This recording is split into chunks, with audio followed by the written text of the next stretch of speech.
Hello friends. मैं हूं संजीव और आप देख रहे हैं न्यू टेक एंड ट्रिक्स।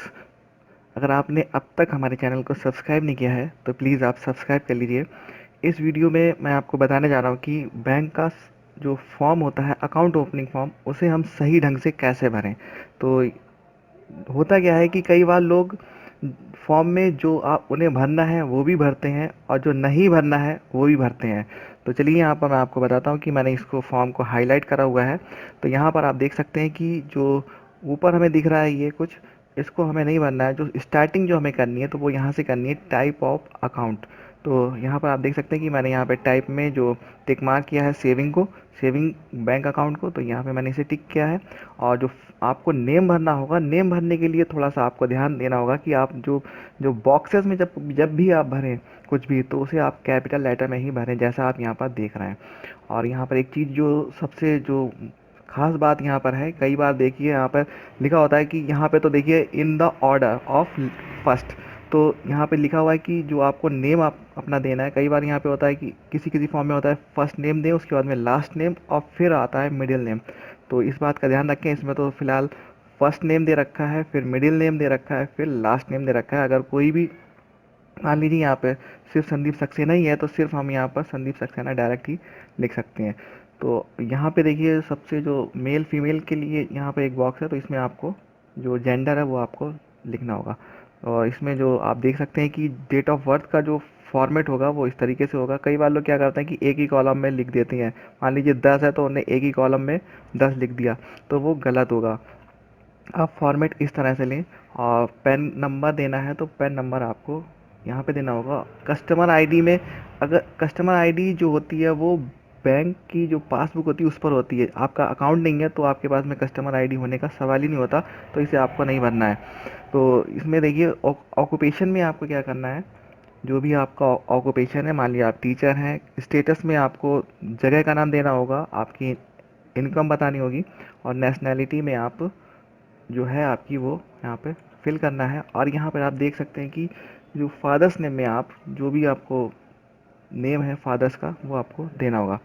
तो यहाँ पे आप देख सकते हैं कि इसमें भी आपको चूज़ करना है सिर्फ, जैसे यहाँ पे जो please choose the from the following, तो यहाँ पर कुछ ऑप्शन दिए हुए हैं, जो भी आपको डिज़र्व करते हैं वो आप यहाँ पे चूज़ कर सकते हैं। और यहाँ पर ये जो ऑप्शन है, अब मान लीजिए ये ऑप्शन जो है ये माइनस के लिए होता है, इसे आपको नहीं भरना है, क्योंकि ये माइनस के लिए है, जो 18 से कम उम्र के बच्चे हैं उनके लिए। तो यहाँ पर जो इसके बाद जो यहाँ पे हमें मिलता है ऑपरेटिंग इंस्ट्रक्शंस, तो आप यहाँ पर ये बात आती है कि आप कैसा अकाउंट ऑपरेट करना चाहते हैं, कि मतलब आप सेल्फ करना चाहते हैं या जॉइंटली। अगर आप सेल्फ करना चाहते हैं तो आप इस वाले ऑप्शन पर आप टिक करिए, और अगर आप जॉइंटली अकाउंट चाहते हैं तो आप इस वाले ऑप्शन पर आपको टिक करना होगा। तो अब यहाँ पर है फैसिलिटीज़ रिक्वायर्ड। अब यहाँ पर आप जो चीज़ें आप लेना चाहते हैं, जैसे passbook, ATM card, internet banking, तो वो आप यहाँ पर टिक मार्क कर सकते हैं। अब यहाँ पर आता है कि आप जो डेबिट कार्ड पर आप नाम क्या चाहते हैं, तो वो नाम आपको यहाँ पे देना होगा। अगर आप सिंगल ही अकाउंट खुलवा रहे हैं तो आपको एक ही नाम देना है। अगर दो लोग हैं तो दो लोगों के नाम भी यहाँ पर दिए जा सकते हैं। और इसके बाद में आता है यहाँ पर आपका रेजिडेंस एड्रेस। तो यहाँ पर आपको अपना एड्रेस फिल करना होगा। एड्रेस आप अपना बिल्कुल साफ साफ सही सही भरें, क्योंकि यही एड्रेस आपकी पासबुक पर भी लिख के आता है। तो चलिए दूसरे पेज पर देखते हैं। दूसरे पेज में आपको यहाँ पर अपना कम्युनिकेशन एड्रेस यहाँ पर आपको देना होगा, और परमानेंट एड्रेस देना होगा। तो अगर सेम ही है तो फिर आप उसको एक ही में दे सकते हैं, और आप नीचे वाले में लिख सकते हैं एज अब करके, या आप दोनों में ही भर दें तो कोई दिक्कत नहीं है उसमें। और इसमें अदर इन्फॉर्मेशन में आपको यहाँ पर बताना होता है कि आपकी एजुकेशन के बारे में। तो आप एजुकेशन में जो भी आप की एजुकेशन हो, मान ली ग्रेजुएट हैं या आपने मैट्रिक किया है, पोस्ट ग्रेजुएट किया है, जो भी आपने किया है वो यहाँ से आप उसमें टिक मार्क कर सकते हैं। और इफ़ सैलरीड एम्प्लॉयड विद, तो आप जो अगर सैलरी एम्प्लॉयड हैं तो आप इसमें टिक करिए। अगर आप प्रोफेशनल हैं, जैसे यहाँ पे डॉक्टर है, सीए है, आईटी कंसल्टेंट हैं, इंजीनियर हैं, या बिजनेस करते हैं, तो वो आप इसमें से सेलेक्ट कर सकते हैं।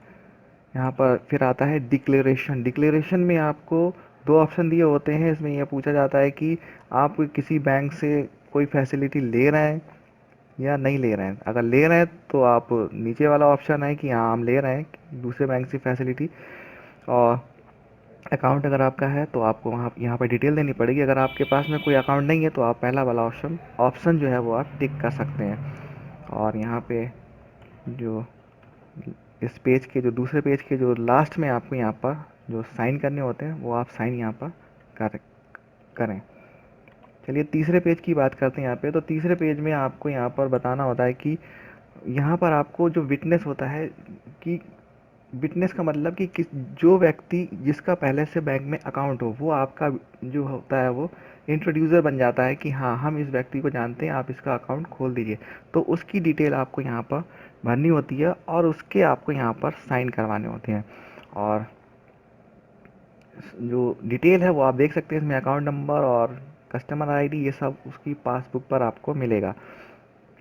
तो यहाँ पर जो इसके बाद जो आता है ऑपरेटिंग इंस्ट्रक्शंस, तो यहाँ पर जो देखिए हाईलाइट मैंने कर दिया है, टिक मार्क लगा दिया। तो आप ये टिक मार्क यहाँ पर ना लगाइए, यहाँ पर आपको नाम लिखना पड़ेगा। यहाँ पर आपको जो शॉर्ट में नाम जो सिग्नेचर करते हैं वो, और यहाँ पर आपको लगानी पड़ेगी अपनी एक फ़ोटो पासपोर्ट साइज़। तो इस बात का ध्यान रखें कि ऐसा ना करें कि यहाँ पर ये सिर्फ मैंने बताने के लिए करा है कि पता चले सिर्फ टिक मार्क करके ही कुछ जमा कर दें आप। इसके बाद यहाँ पर आता है नॉमिनी। नॉमिनी में आपको जो जिसे आप नॉमिनी बनाना चाहते हैं, जो टिक मार्क किया हुआ है मैंने यहाँ पे, वो आपको यहाँ पर करना पड़ेगा। आपको उसका नाम देना है, नॉमिनी का एड्रेस देना है, रिलेशन क्या है और एज वगैरह ये सब आपको यहाँ पर देनी होगी। जो फॉर्म का जो चौथा पेज होता है इसमें आपको अपनी जो आईडी बतानी पड़ेगी, फ़ोटो आईडी।